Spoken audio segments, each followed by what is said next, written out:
Olá! Olá, eu sou Felícia Lanai e está começando mais uma edição do Pod Defensoria, o podcast que te apresenta o mundo jurídico de um jeito simples, descontraído e quase sem juridiquês. E eu sou o Neto Schwenemann, estou aqui com a minha amiga Felícia Lanai. Nós estamos aqui para trazer um programa que vai responder às suas questões.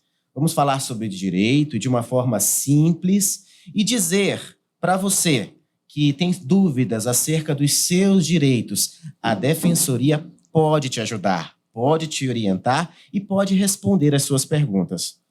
E claro, se você tiver alguma dúvida ou sugestão, entre em contato com a gente por meio das redes sociais. O nosso Twitter e Instagram é @defensoria_Acre. E o nosso Facebook é Defensoria Pública do Estado do Acre. E nesse momento nós vamos dar as boas-vindas à nossa convidada de hoje, a subdefensora pública geral do Estado, doutora Roberta de Paula Caminha, que falará não de um tema tão somente que ela tem propriedade para falar, mas um tema que ela ama, que é o trabalho da própria Defensoria Pública do Estado do Acre. Doutora Roberta, meus cumprimentos e muito obrigado por estar aqui. Olá, Neto. Olá, Felícia. Olá, muito obrigada pela sua presença. É um imenso prazer estar aqui participando do Pod Defensoria com vocês dois, tá? E, de fato, falar sobre a Defensoria Pública é algo que realmente me agrada muito, que me dá muito prazer, porque a gente vivencia essa instituição tão importante para toda a sociedade. Certo. Então, como já apresentamos, vamos... Claro que a gente não vai falar da Defensoria em um único podcast, mas vamos agora falar qual o papel da Defensoria e dentro desse ramo da Defensoria, nós queremos saber como iniciou a sua carreira como defensora pública, se a senhora já tinha esse sonho no seu coração desde o início ou como foi o início mesmo da sua trajetória. Então, a Defensoria Pública, ela foi um presente, né, que a Constituição de 1988 concedeu a todos os cidadãos em situação de vulnerabilidade social. Ela tem um objetivo assim fantástico, que é patrocinar os interesses, né, os direitos daquelas pessoas em situação de vulnerabilidade, prestar assistência jurídica integral e gratuita a esses cidadãos que muitas vezes não dispõem de condições para poder constituir um advogado. E ela tem um papel ainda maior, que é a da promoção de direitos humanos. Falar sobre a Defensoria Pública nos traz um leque de atuação. A Defensoria Pública ela está em todo lugar e em toda situação, né?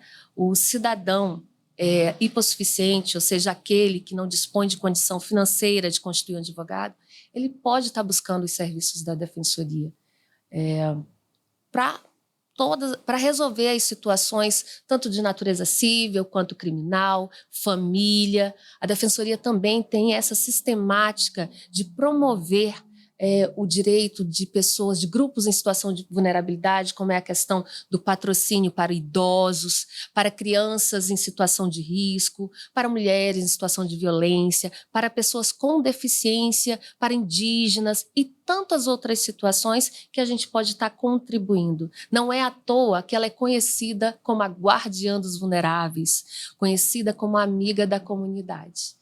Então, para nós que ingressamos na Defensoria Pública lá no ano de 2007, em maio de 2007, exatamente no mês em que a gente comemora Defensoria Pública, o Dia do Defensor Público, da Defensoria Pública, é comemorado no dia 19 de maio.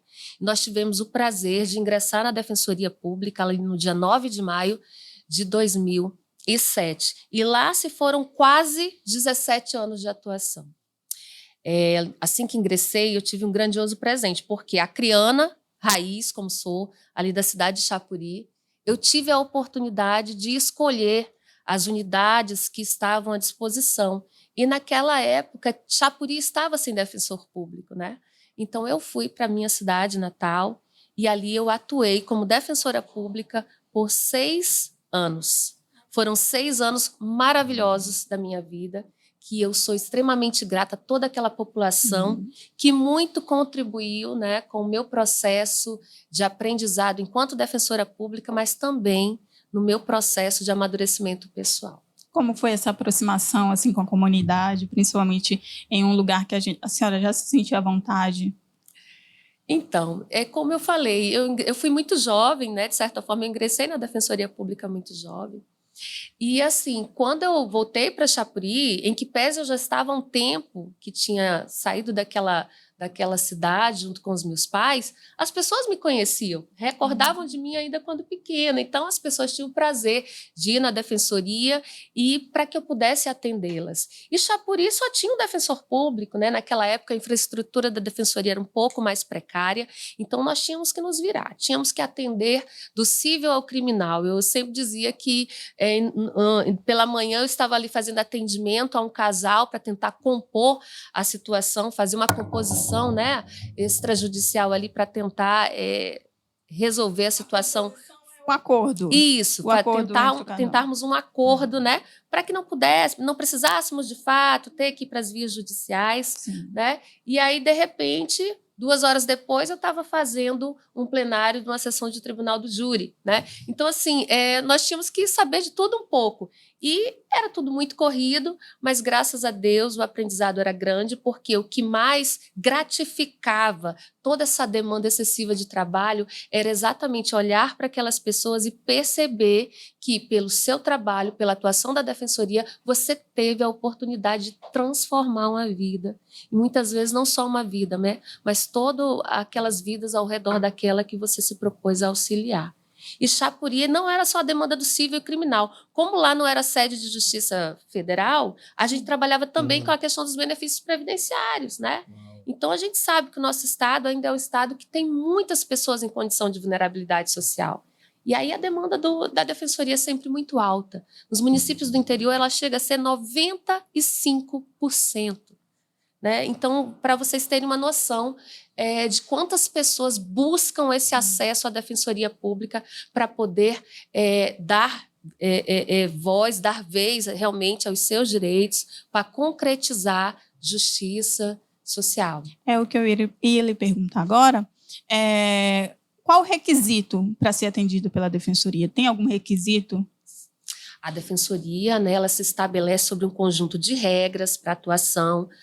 A missão primordial, como eu já coloquei aqui, é atender pessoas em situação de vulnerabilidade social. E nós temos uma resolução do Conselho Superior da Defensoria Pública, que é o órgão máximo que expede as atuações normativas da Defensoria Pública. E essa resolução ela dispõe que os defensores públicos eles podem atender pessoas que ganhem no máximo até 4 salários mínimos e que tenham um patamar de patrimônio a depender das situações específicas, né? Por exemplo, se você for interpor uma ação de inventário, nós podemos atender no máximo determinado valor daquele patrimônio a ser partilhado.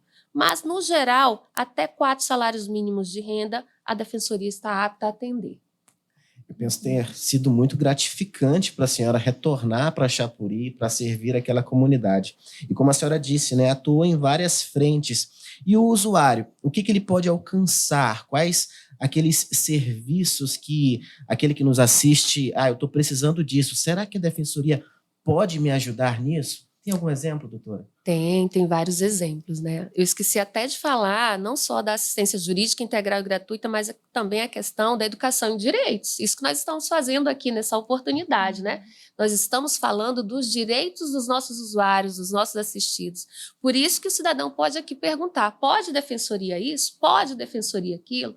Então, o cidadão que, por exemplo, de repente, uma mãezinha que teve o seu bebê e ela precisa reconhecer a paternidade do seu filho. Onde que ela vai buscar isso? Ela pode vir até a defensoria, o defensor vai atendê-la, vai solicitar a documentação necessária para que a gente possa interpor uma ação de reconhecimento da paternidade daquela criança. E depois que reconhecer a paternidade, como é que eu faço para conseguir alimentos em favor dessa criança, em face do genitor, em face do pai dela? Busca a defensoria pública também. Nós estamos aqui para garantir o seu direito. Por quê? Porque o pai e a mãe têm deveres sobre o filho. Então, aquele que não está com a guarda, ele também tem que contribuir com a educação e com tudo aquilo que vai trazer bem-estar àquela criança. Aí a gente interpõe os alimentos.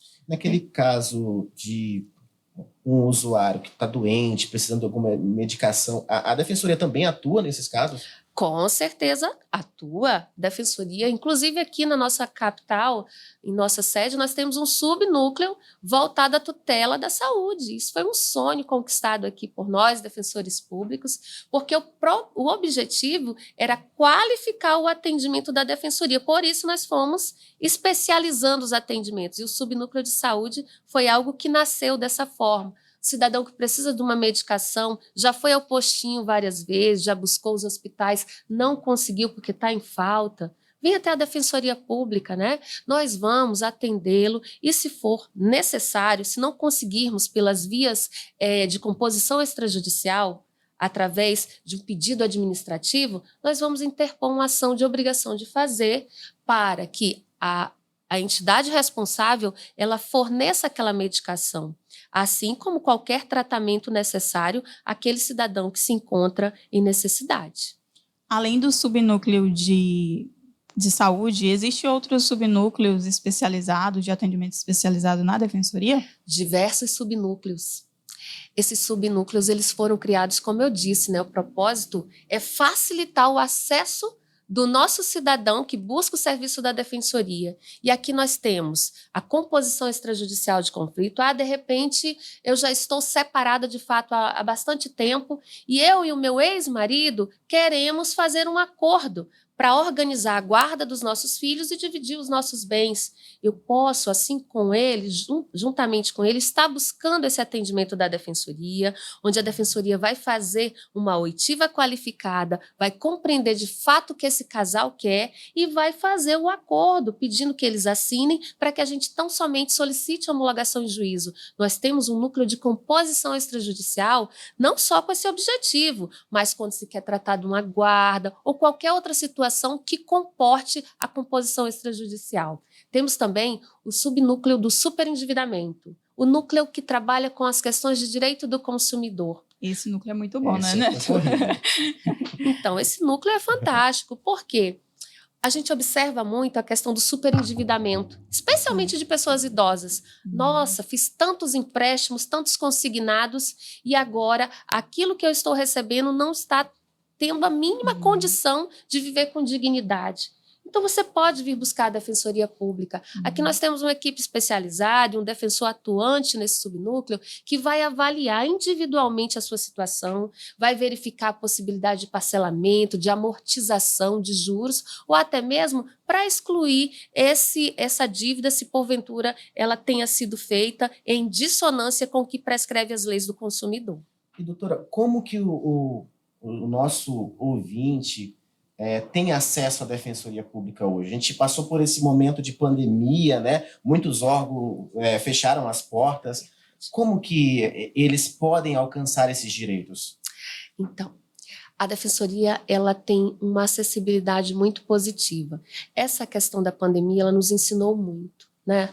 Nos trouxe coisas que realmente fizeram com que as instituições pudessem se reinventar para que não fechasse as portas para o cidadão que mais precisa. E trabalhar a defensoria dessa forma realmente foi muito positivo. Por quê? Porque no período da pandemia, o atendimento da defensoria transformou-se todo de forma virtual e remota. De imediato, nós tivemos que nos reinventar e transformar esses canais de atendimento através do chat de atendimento, dos canais de WhatsApp, dos telefones de contato, para que essas pessoas não pudessem ficar sem o acesso da defensoria. Posteriormente, com o pós-pandemia, esse canal de comunicação não pôde simplesmente ser desativado. Então, hoje, a Defensoria Pública ela atende tanto na forma remota, na forma virtual, através do chat de atendimento que funciona todos os dias, com exceção dos finais de semana e feriados, bem como através do seu atendimento presencial. A Defensoria foi uma das instituições que mais rápido voltaram a fazer esse atendimento presencial com o pós-pandemia. E esse atendimento presencial ele é realizado em todas as unidades da capital e interior do estado através do agendamento. Como que você faz o atendimento via agendamento, doutora? Entra no site ou vem à própria unidade e faz o seu agendamento, que se dá sempre de uma semana para outra. certo? Entra lá no site da Defensoria, www.defensoria.ac.dev.br, você já vai ver um link para agendamento. Escreve ali tudo que precisa ser escrito e automaticamente vai chegar um SMS para você dizendo o dia e o horário que você vai ser atendido e qual a unidade, inclusive. Ah, doutora, mas se porventura eu tenho um prazo se eu não for hoje, amanhã eu já vou estar com essa problemática aqui no fórum. Pode vir a defensoria, deve vir a defensoria, porque a defensoria, em situações de urgência, como são essas questões de prazos, ela tem que atender de forma imediata. Então, você pode vir buscar qualquer unidade que você será atendido para resguardar ali o seu direito. Doutora, e com esse novo cenário, com a adesão do atendimento virtual, como foi essa adesão pelo público? Como que o público aceitou esse novo... Nova forma, né, de atendimento. Qual foi a resposta dele? Então, com a questão da pandemia, o público foi obrigado, né, a utilizar essas ferramentas. Isso aconteceu de forma até muito rápida, né? A gente costuma dizer, assim, quando estamos dialogando, que a pandemia ela acabou fazendo com que a inovação tecnológica ela avançasse 10 anos em um, né? Foi isso que aconteceu. Então, realmente foi até uma surpresa para nós o quanto essa ferramenta teve uma adesão significativa no âmbito da utilização dos nossos canais pelos nossos usuários aqui na Defensoria Pública, né? São diversos os atendimentos realizados de forma virtual, tanto no nosso chat de atendimento como através dos canais de WhatsApp. Mas é oportuno ressaltar também que com o retorno do atendimento presencial, nós temos um número significativo que gosta de olhar olho a olho no defensor, gosta de falar diretamente com o servidor. E aí, diariamente aqui em nossa sede, nós recebemos em torno de 380 a 420 pessoas transitando por todas as defensorias especializadas que estão situadas aqui na sede. É um número bastante significativo. Próximo aqui ao Horto Florestal. Então, é um número significativo de pessoas. Certo. E, doutora Roberta, a senhora tem uma vasta experiência com a Defensoria Pública. Inclusive, a senhora já foi gestora da instituição, já esteve à frente da Defensoria Pública como defensora geral. Conta para a gente um pouco mais sobre essa experiência que a senhora vivenciou. Certo. Então, 6 anos em Chapuri, de certa forma me moldaram, né? Atuei em tudo que é área, civil, criminal. E aí, quando eu retornei para a capital ali por volta de 2013, né, eu também acabei atuando em diversas defensorias especializadas, tanto no âmbito civil, fazenda pública, criminal, mas nunca tinha sido gestora, né? E aí, quando chegou no ano de 2017, nós tivemos o grande desafio, né, de assumir a Defensoria Pública enquanto gestora. E ali nós desenvolvemos o nosso trabalho por 2 mandatos, 2017 a 2019 e 2019 a 2021. Foram 4 anos de profundo aprendizado, onde, através de um planejamento que nós dissemos que foi estratégico, né, com a união de esforços entre defensores e servidores, nós conseguimos aprimorar um pouco mais o trabalho da defensoria, saímos daquele espaço onde nós atendíamos, viemos para um espaço diferenciado, onde pudemos disponibilizar uma qualidade melhor no atendimento, investimos muito em inovação tecnológica, a tecnologia da informação, para que a gente pudesse qualificar o atendimento para assistido, para que o assistido tivesse não apenas voz, mas ele tivesse rosto também no âmbito da defensoria. Hoje, para você ter uma noção, com a questão do nosso sistema solar implantado lá em 2017, através de um termo de cooperação com a Defensoria Pública do Tocantins, nós temos mais de 100 mil usuários da Defensoria Pública cadastrados em nosso sistema. Nossa. Isso demonstra a quantidade de trabalho que a gente desenvolve e a quantidade de pessoas que a gente atende através da prestação do serviço público aqui desenvolvido. Muito bom, muito bom mesmo. E também nós soubemos que a Defensoria não fica concentrada somente na sede. Parece que ela expande para alguns lugares que são tão distantes, né? Doutora, fale para a gente sobre essas atividades itinerantes da Defensoria. Vou falar um pouquinho aqui. Defensoria, por muito tempo, por um certo tempo, nós ficamos muito aqui no âmbito da capital, porque estávamos com um número deficiente de defensores públicos. No ano passado, nós fomos muito agraciados, porque tivemos a oportunidade de nomear mais 15 novos defensores públicos e permitir que esses colegas pudessem estar desenvolvendo o seu trabalho nas unidades do interior do nosso estado. Então, hoje nós temos colegas ali, Cruzeiro do Sul, Feijó, Arauacá, Chapuri, Brasileiro, Taciolândia, Plástico de Castro, Acrelândia, Sena Madureira, e também colegas trabalhando em acumulação de função, permitindo que os 22 municípios, assim como o Judiciário, o próprio Ministério Público desenvolvem sua atuação, a gente também tem conquistado cada vez mais a atuação nesses espaços. E uma coisa que mais gratifica o defensor público, eu costumo dizer, e a sua equipe, os seus servidores, é exatamente a atuação nesses projetos itinerantes. Lá em 2017, quando a gente assumiu a gestão pela primeira vez, nós lançamos o projeto Defensoria ao seu lado, Cidadania mais perto de você, e o projeto Defensoria nas universidades. O Defensoria ao seu lado, ele era uma sementinha que foi plantada, e aqui eu faço menção ao nosso querido Dr. Celso, que está à frente dessa coordenação até hoje, e conseguiu fazer com que a defensoria, com que o defensor público, né, e suas equipes saíssem dos seus gabinetes e fossem a bairros de vulnerabilidade social, levar o serviço da defensoria. E não só o serviço da defensoria, porque através da união, da cooperação com vários parceiros, e aqui nós podemos citar inclusive o governo do estado, através da Secretaria de Saúde, da Polícia Militar, Secretaria de Assistência Social, o Ministério Público, o próprio Tribunal de Justiça, SEBRAE, SENAC, SESC, a própria imprensa sempre nos apoiando, né, no propósito de irmos até aquela comunidade tão vulnerável e levar não apenas o serviço de prestação jurídica integral e gratuita àquele cidadão que está precisando, mas também os serviços desses parceiros, para que pudessem estar tirando uma carteira de identidade, para que pudessem estar se consultando com o médico, porque conseguimos vários voluntários, dentistas também, né?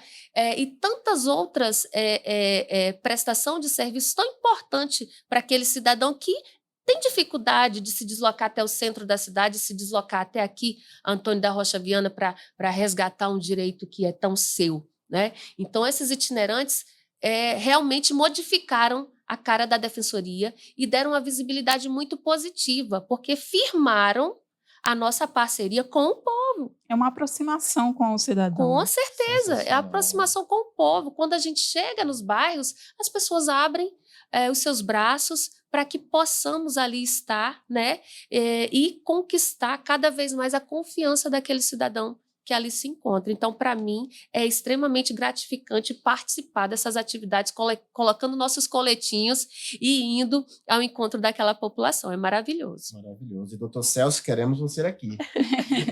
Estará, doutor Celso.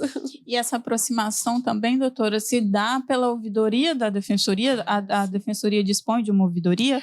A Defensoria dispõe de uma ouvidoria. Eu fico muito feliz com a Defensoria do Acre, que foi uma das pioneiras em implantar a ouvidoria no âmbito da Defensoria Pública. Várias defensorias do país ainda estão no processo de implantação de ouvidoria. E a Defensoria Pública do Acre, ela foi uma das pioneiras na implantação desse espaço aqui no âmbito da Defensoria. E eu costumo dizer que é uma situação diferenciada das outras instituições. Por quê? Porque geralmente o ouvidor é um servidor da própria casa, que assume aquele espaço para desenvolver aquele trabalho. No caso da Defensoria Pública, não. No caso da Defensoria Pública, o nosso ouvidor é um cidadão envolvido com movimentos sociais que passa por um processo e é escolhido no âmbito do Conselho Superior para aqui estar no mandato de 2 anos, exercendo a função de ouvidor geral da Defensoria Pública. Hoje nós temos a Soliane Manchineri, né, que ela é uma representante, é extremamente estudiosa, ela é mestre e ela é um representante das comunidades indígenas, né, e está aqui desenvolvendo o seu trabalho, alinhando a nossa atuação com os movimentos sociais, mas principalmente escutando todo e qualquer usuário que tem interesse em fazer uma crítica construtiva, que queira aprimorar o serviço da Defensoria em qualquer unidade ou relacionado com qualquer servidor, ele pode estar buscando esse contato com a nossa ouvidoria geral, né, e está expressando aquilo que ele almeja para o aprimoramento da nossa instituição. Nós tivemos a informação que a Soleane, ela é a primeira ouvidora indígena do país. Histórico, né? E integra a Defensoria Pública. Para você ver, a Defensoria do Acre cada vez mais protagonizando, né? Eu fico muito feliz, porque na época em que eu fui defensora-geral, hoje nós temos até um número maior de mulheres, mas na época em que eu fui defensora-geral, nós tínhamos um número pequeno de mulheres defensoras gerais, e mais, eu fui uma das defensoras gerais mais jovens do país. Então, eu fico muito feliz, a nossa defensoria sempre muito bem representada.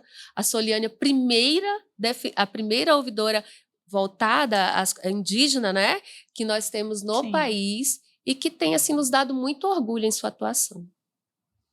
Certo. E nós trouxemos aqui o contato para quem quiser acessar a ouvidoria da Defensoria pelo e-mail ouvidoriageral@c.def.br e pelo WhatsApp 68 99942 7312. Quem quiser também, Neto, procurar pelo Instagram, a ouvidoria pode ser acessada pelo ouvidoria.defensoria. Lá vai ter as ações, atividades para quem quiser acessar pelo Instagram. Falando em Instagram, nós temos pergunta. Logo mais. Perguntas para a doutora Roberta responder. Isso. Bom, nós queremos agradecer aqueles que estão interagindo conosco pelas mídias sociais, pelas redes sociais. E lá vai a pergunta aqui de uma seguidora do nosso Instagram, a Jéssica Campos. Ela pergunta assim, doutora Roberta. Doutora, como iniciar um processo na Defensoria? Pode, Defensoria, vamos lá. Como iniciar um processo na Defensoria? Jéssica, você tem que buscar a Defensoria, tanto pelo meio virtual, né, nesses canais que nós colocamos aqui para você. O chat de atendimento ele funciona todos os dias, com exceção de finais de semana e feriados. Mas, se você quiser, também você pode ter um atendimento presencial aqui nas nossas defensorias especializadas, não só na capital, quanto no interior do estado. Faz o agendamento, se for prazo, corre aqui que a gente vai te atender no mesmo dia. Se porventura der para aguardar um pouquinho, faz o agendamento do atendimento de uma semana para outra, tá, pessoal? O agendamento abre na segunda, você agenda para ser atendido na outra semana. E aí o agendamento continua aberto do decorrer de toda a semana até que se extingue o número de vagas. Mas, graças a Deus, a gente tem conseguido dar conta de todas aquelas pessoas que têm nos buscado. E o nosso bate-papo está chegando ao fim. Está chegando ao fim. Nós agradecemos a sua presença, doutora Roberta. E foi um prazer tê-la conosco, esclarecendo essas dúvidas. E quem quiser nos acompanhar pelas redes sociais, repetindo as nossas redes sociais, Instagram e Twitter é @defensoria_Acre. O nosso Facebook é Defensoria Pública do Acre. E o nosso canal, quem quiser assistir novamente o podcast... Defensoria Pública C, né? Defensoria Pública do Estado do Acre. Isso. E muito obrigada pela sua presença, doutora. Muito obrigado, doutora. E a gente se despede assim daqueles que estão nos acompanhando. Foi um privilégio estar com vocês. E até a próxima. Que Deus abençoe a todos.